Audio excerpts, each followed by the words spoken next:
Hi అండి. నమస్కారం అండి. ఈరోజు శుక్రవారం అని మేము అష్టలక్ష్మి టెంపుల్కి వెళ్ళామండి. గుడివాడ, కృష్ణా జిల్లా అండి. పామర్ రోడ్లో ఉందండి.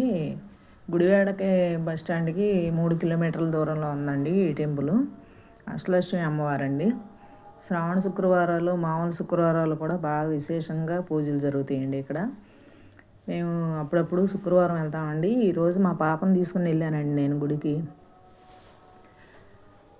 మీరు కూడా చూస్తారు టెంపుల్ అని ఒకసారి వీడియో చేసి పెట్టానండి, ఒకసారి చూడండి. లోపలంతా లోటస్ మోడల్ అండి అమ్మవారు టెంపుల్. విగ్రహం కూడా చాలా బాగుంటుందండి అమ్మవారి విగ్రహం. చుట్టూ కూడా అష్టలక్ష్మి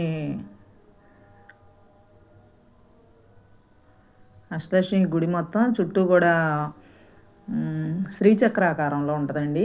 కింద కూడా లోటస్ టెంపుల్ లాగా ఉంటుందండి. మట్టం మొదలు కూడా పైన సీలింగ్ కూడా అష్టలక్ష్మి లాగా ఉంటుందండి. సరే మేము దర్శనం చేసుకుని బయటకు వచ్చామండి.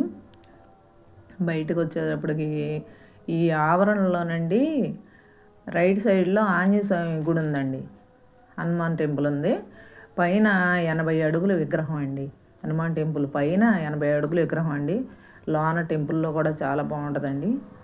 ఒకసారి మేము ఇలాగా గుడికి వెళ్ళినప్పుడు ఆంజనేయ స్వామి గుడికి వెళ్ళామండి. లోపలికి వెళ్ళేటప్పటికి అక్కడ పంతులు గారు ఈ మెస్ చుట్టూ చూడండి ఒకసారి.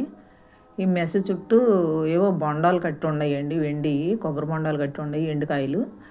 ఏంటండి అని అర్చక స్వామిని అడిగామండి మేము. అడిగినప్పుడు ఆయన ఏం చెప్పారంటే, అమ్మ ఈ కడితే ఏదన్నా కోరుకుంటే ఫలించుద్దమ్మా అని చెప్పారండి.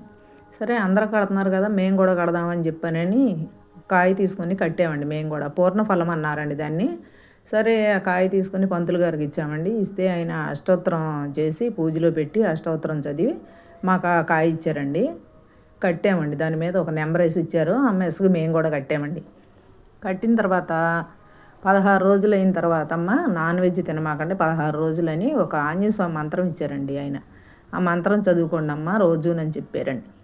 చెప్తే ఆ మంత్రం చదివి 16 రోజులు నాన్ వెజ్ తినకుండా అయిన తర్వాత మళ్ళీ రండి అమ్మ టెంపుల్కి అన్నారండి. సరే ఇదేదో బాగుంది, మళ్ళీ టెంపుల్కి వచ్చే అవకాశం కూడా మనకి ఈ రూపంలో కూడా కలుగుతుందని చెప్పానని మేము కూడా ఆ కాయ కట్టి ఇంటికి వచ్చామండి. 16 రోజులు పూజ చేసామండి. ఆ మంత్రం చదివాము, నాన్ వెజ్ తినకుండా నిష్టగా ఉన్నాం. 16 రోజులకి వెళ్తే ఆయన పంతులు గారు ఆ పూర్ణఫలం ఇప్పి మాకు ఇచ్చారండి. గుమ్మానికి కట్టుకోమన్నారండి.